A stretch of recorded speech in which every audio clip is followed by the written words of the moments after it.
Disruption is not great, but I'm also determined to cap in Cavia so that I can keep up with the cost as well as get through to crafting.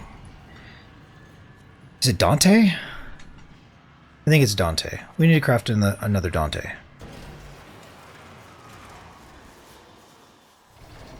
Cheers, by the way. Boom.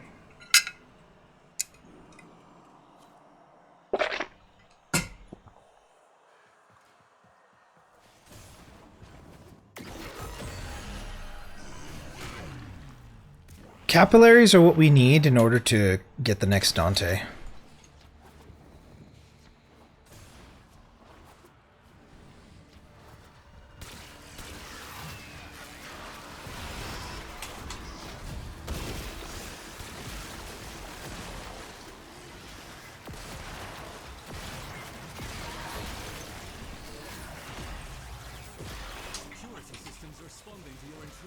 Shameless plug.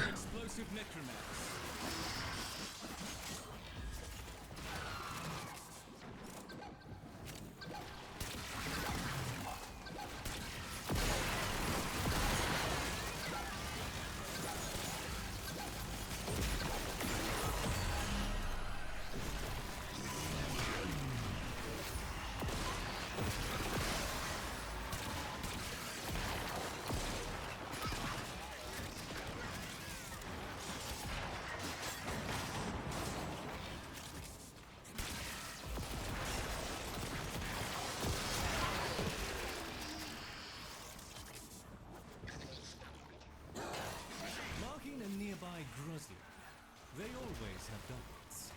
And covering off my life.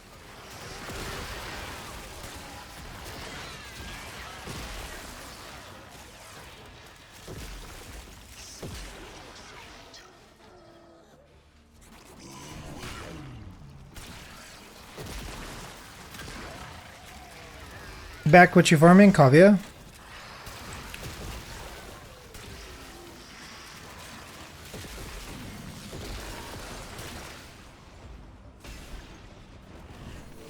Welcome back.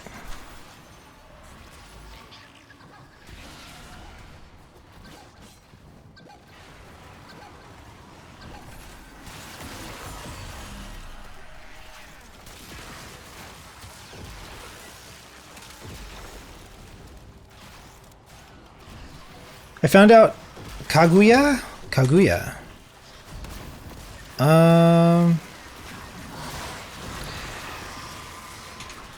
I don't know. That sounds like a character from Tekken.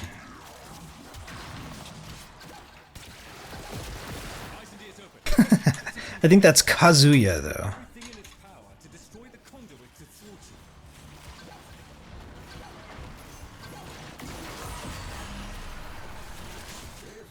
You said you're farming it what? Oh, no. Oh, Cavia. Sorry. I'll say it slower. Cavia. C-A-V-I-A. Cavia. At least that's how I pronounce it. I'm not sure if I've heard anybody pronounce it in the game.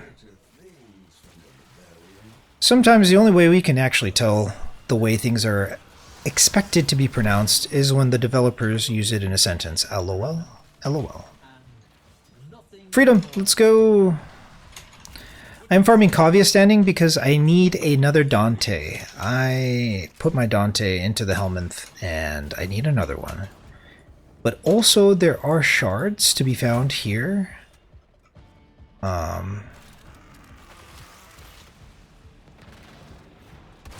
Through Bird. And so I'm looking to get enough standing to consistently purchase the shard whenever Bird has it.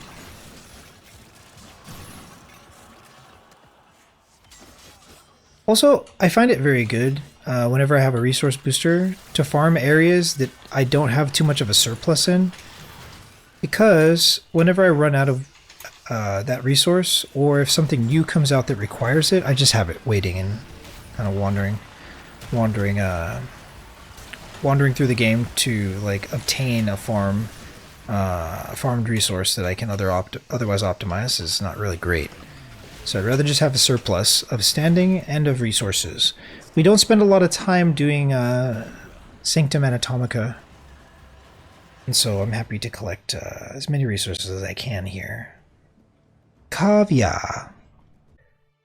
It's so stressful trying hard and being great and keeping up with those costs. I feel like life is not all about this. Whatever that is. Life is not just this.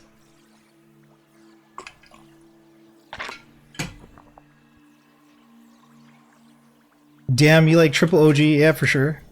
I'm like 300 hours in, still feel new.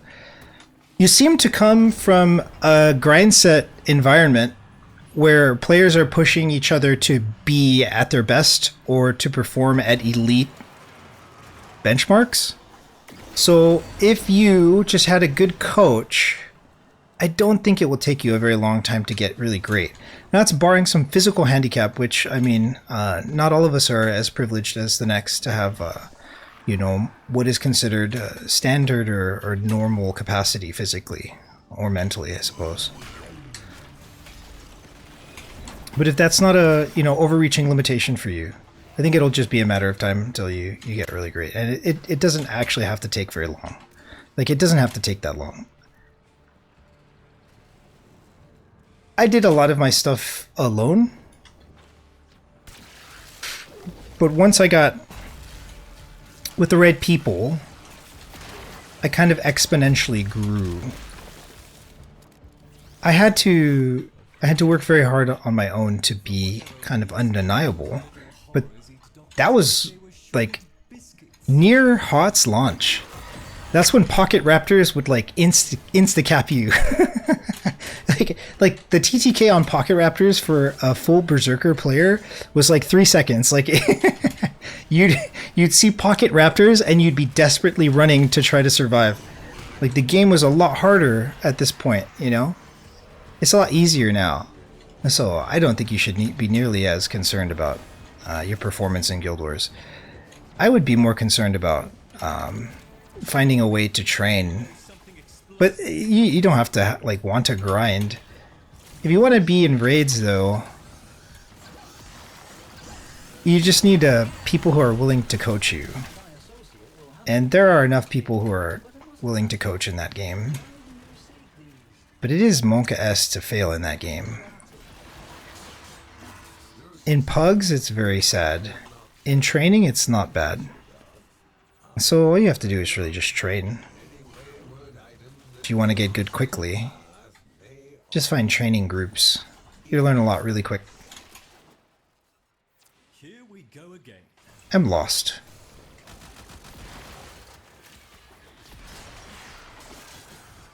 This objective being like nearly half finished, or more than half finished when I got here, is great, but also like, I didn't get to do anything. Pocket Raptors still run me down. Which is not easy, and I don't know if I'll ever be able to do that again, but I did it before, why wouldn't I be able to do it again, right? Full clearing raids is like the most lucrative gold farm in the game. It's just such a skill issue. It's such a skill issue to do. All right, let's keep up with the players. Watch out for enemy tactics. They'll blow the whole apparatus up just to keep you out. Shameless plug. The Mama have captured the dockets you need. Be aware, the Groslings have a particular appetite for dockets.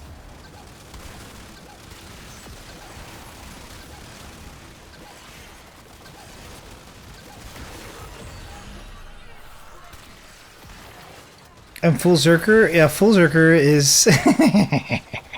Full Zerker? So...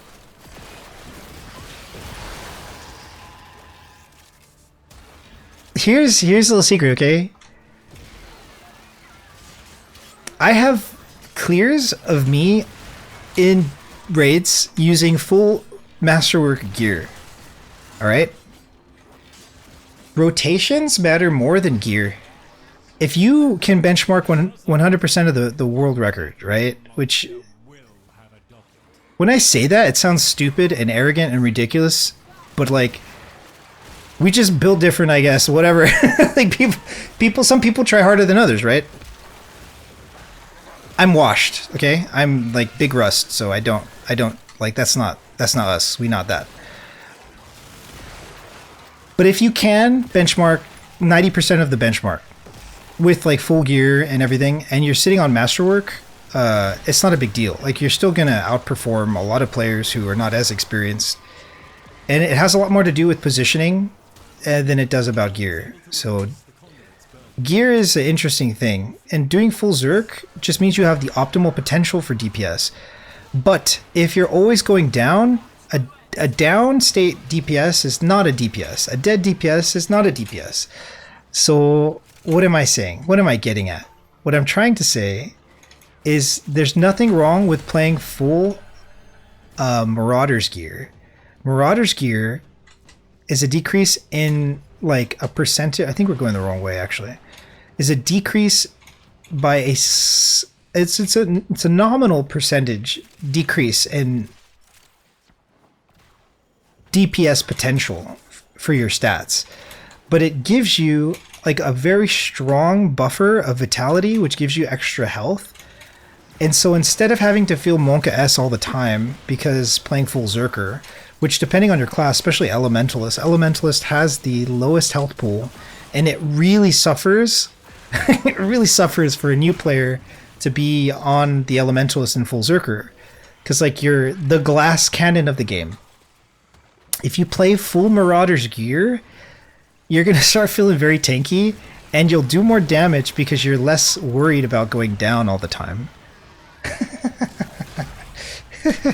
I don't know how expensive it is to get Marauder stats, but you could try doing like exotic Marauder's gear and see how it feels. Pocket Raptors probably will two-shot you instead of one-shot you. And the game will feel a lot easier.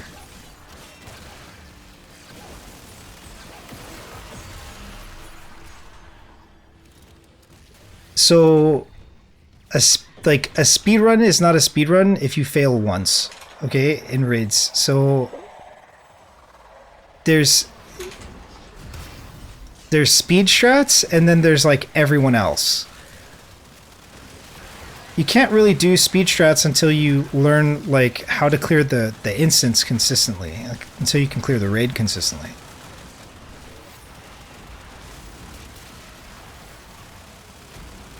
But what is tryhard?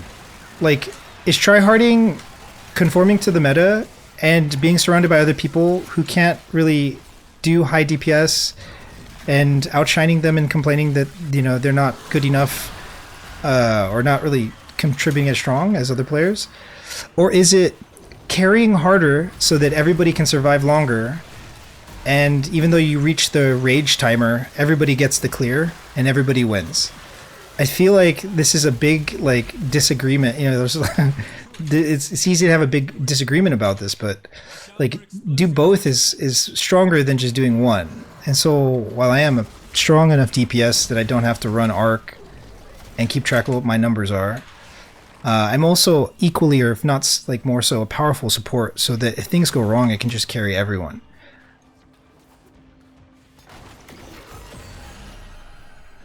Yeah. It's my opinion that to be considered decent at Guild Wars in the like raid environment, a player has to both hit 90% of the benchmark on their DPS class, plus be able to maintain permanent uptime of quickness and alacrity on a respective support, while knowing optimal heal rotations. Because burst rotations are a thing, and you're not going to see them in the benchmarks. So like if you don't know your class, you're not going to know how to have an optimal burst rotation. But when like things go bad in the encounter, you have to know how to like get your squad up to like full health real quick. So if you can do those things, you're going to outshine like the majority of people that you play with, and that's strong. You want to get good at that game. 90% benchmark on like one Condi and one DPS, like one power spec, and then understand your burst heal rotations and how to maintain uptime of quickness separate and alacrity separate permanently. You can do those things. It sounds like a lot, maybe. I don't think it sounds like a lot. But if you didn't want to overachieve and like be meta on everything, that would be the way to do it. You can do all those things on DLE, so there's nothing wrong with just playing one class either. Should I be getting Marauders for open worlds story? Honestly, though, if you're going to be doing that, just do full Celestial. Like, if you're... Because, like, I'm biased towards raids as, like, the top-down, right? But Celestial is really good. Celestial is really good for everything. For uptime on quickness, for uptime on alacrity, for tanking, for support. Because the threshold for aggro on tanks will be matched, if not exceeded, by a full Celestial set. So if you want to tank at raids, you have to have a threshold of armor that bypasses all other players under all circumstances, so that you maintain permanent aggro. Celestial will do this based on the meta like requirements. It also gives you like busted Condi. Celestial as a stat in Guild Wars. I'm looking for the word here. Sorry, I've been talking too much and I'm getting deep into the stream. We're 6 hours into an 8-hour stream, so we got about 2 hours left, and I'm starting to have like diminishing returns on my brain. Sorry, give me a second.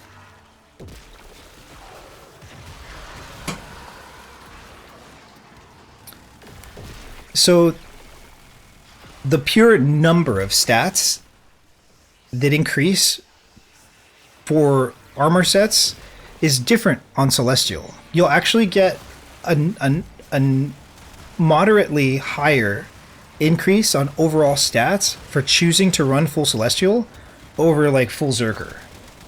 So, or full Minstrel. So it's actually busted to have full Celestial in like every circumstance. Really. Because like if you're going to struggle with mechanics, or if you're going to struggle with rotations, then you're probably going to go down, or you're going to have to reposition yourself and lose DPS. Instead of doing this, if you just play full Celestial, like you'll have more consistent uptime and like less movement and less, yeah, you'll have more consistent uptime on everything that you're doing, because you're like face tanking everything, self-healing better, and you're dealing more Condi damage, and you're using like a more bloated stat kit. You're using a more bloated stat set than being, you know, glass. Glass is only relevant when speed clearing anything. And if you're not speed clearing any, the only time you're speed clearing something is if you don't fail once. If you fail once, it would have been better that everybody ran Celestial and cleared the encounter and just keep moving on through the raid.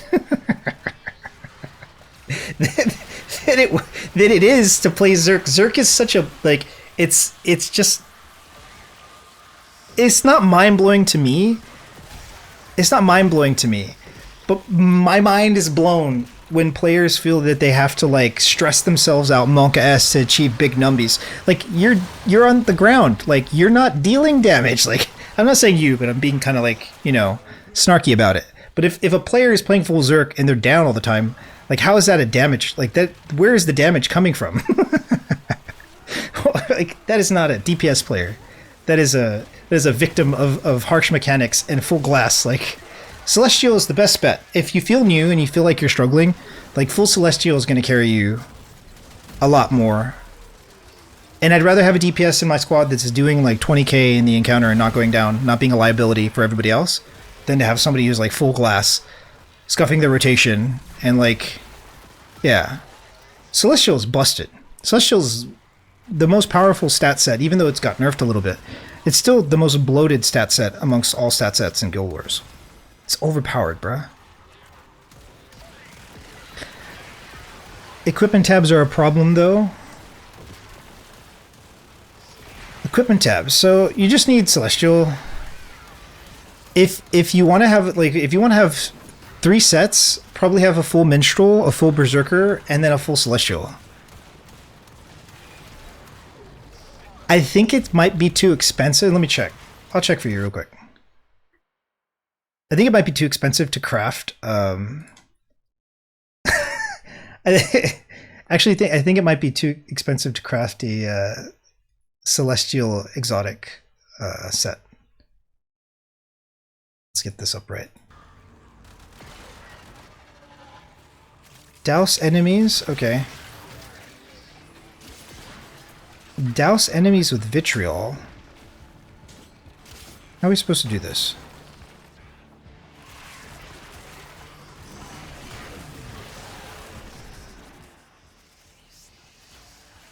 Vitriol, I thought, was that little thing that you have to throw at enemies. Where can I find some vitriol? We actually have to run through the mission again and then find the vitriol. I'm just going to run and do it real quick. Oh, here's some vitriol.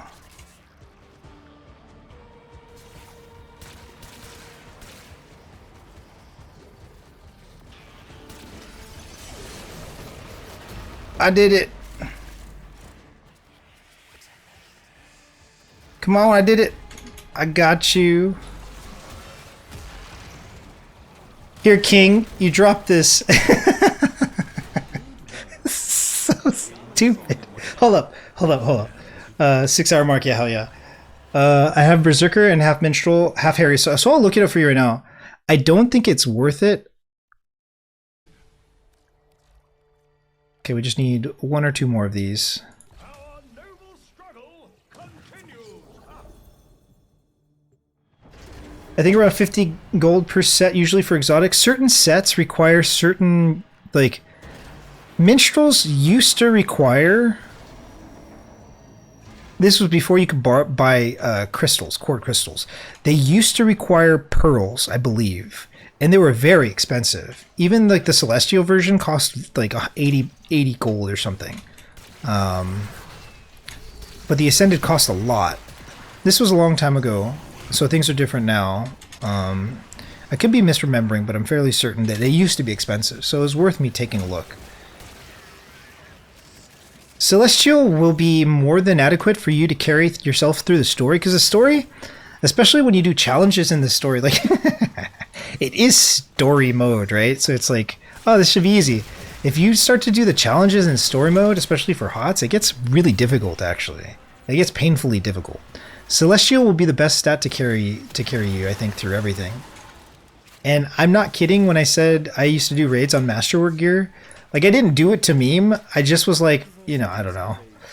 When I was starting to flex early, I just would build everything on Masterwork gear because something's better than nothing.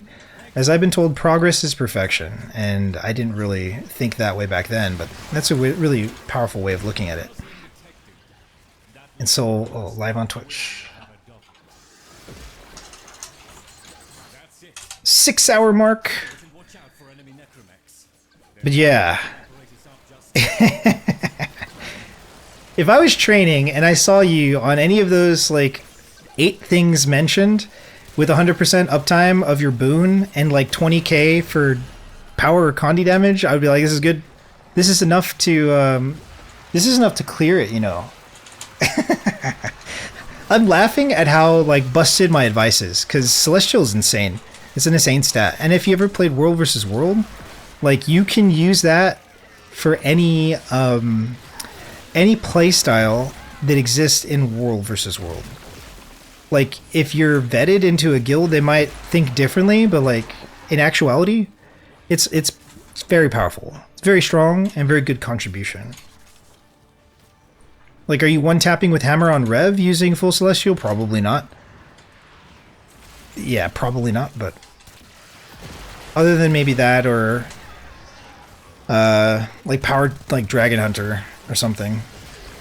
And Celestial's very powerful. It gives you a lot of tankiness, a lot of survivability. You become less of a liability in so many conditions, so many circumstances. Sounds fun to try Celestial set. I could use the 80 booster for free set, but equipment tabs are pretty expensive. Oh, yeah, that's true. I see what you mean. Equipment tabs... Does the Astro Ward offer equipment tab options, or is that only build templates? The polarization of this conduit's burden. It's working full. It's my first time using Atomos and Karnan.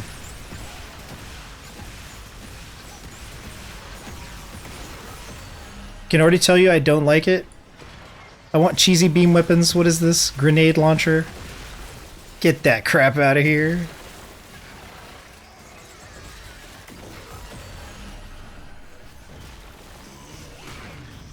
Just build storage templates, gotcha. That does sound pricey.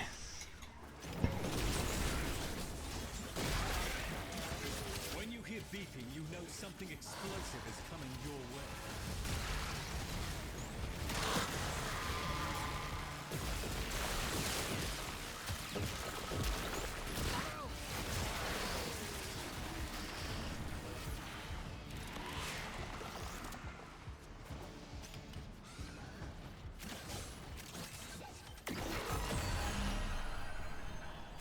Freedom!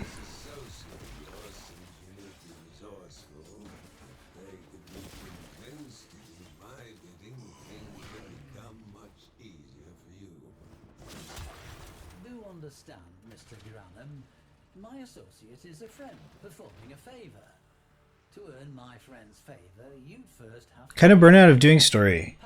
I should probably start climbing fractals to T4. Do you have a fully ascended set? I'll carry you in T4s if you want. As long as you have 150 AR, I don't mind. Like, T4s are easier than T3s, and everything but T4s is kind of boring. Even T4s are boring. Like, I don't do T4s anymore. I know it's considered to be an optimal gold farm. It can be. 3.5k, I guess we do another one of those because we've done a lot of those already. And then we need to go check on Bird and Lloyd. Lloyd. Full ascended but no AR yet. I'll probably need to buy them.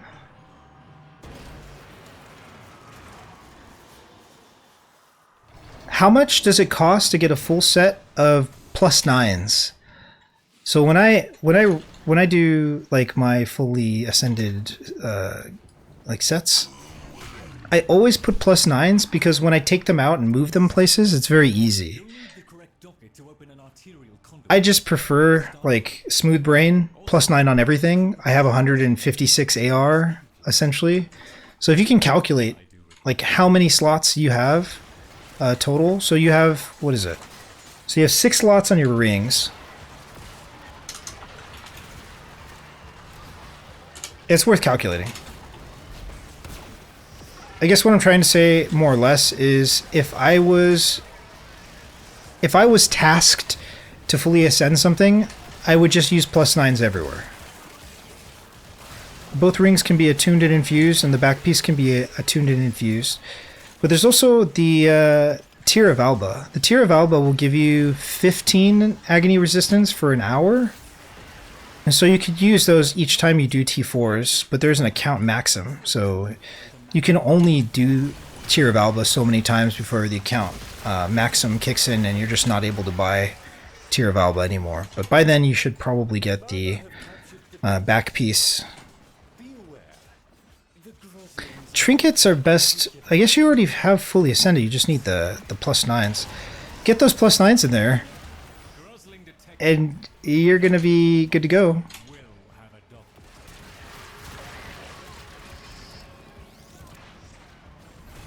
Yeah. That's it. Protect the conduit and watch out for enemy necromechs. They'll blow the whole apparatus up just to keep you out. Something I have to do is return to CM fractals, because I only know 2 out of the 5. So I have to learn the other 3, and then I have to grind out some fashion goal that I have that requires CM completions.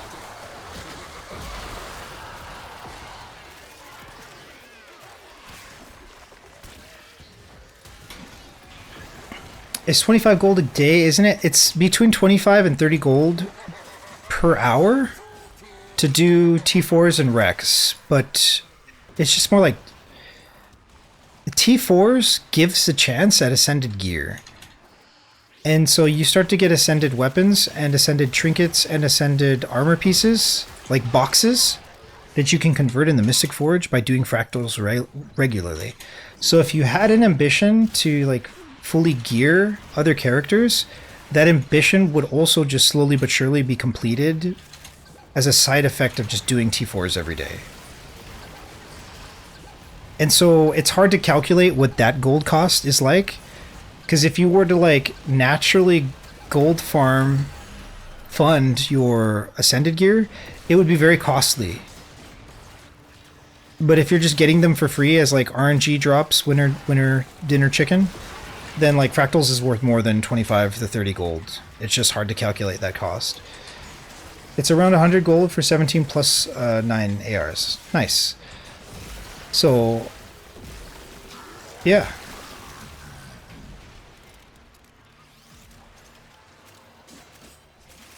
Fractals are very fun. And I can't really quantify how much time I spent in Fractals, but it's a lot. And so, I mean, I don't hate it for gold farm. I'm just like jaded from doing it at this point. But if we were to run it, I would enjoy the whole carrying aspect of the thing. I just enjoy healing. Like, we met because I was like, casually healing a bounty train or something, right? Like, one of my favorite things to do is just get big green numbies to show up on my screen. Although, I don't use Arc anymore, right?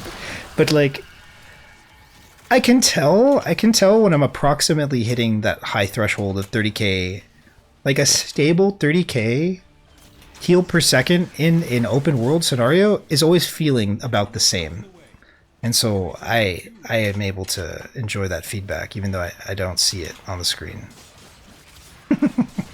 Green numbies. I can't imagine healing in open world. Why not? It's fun though.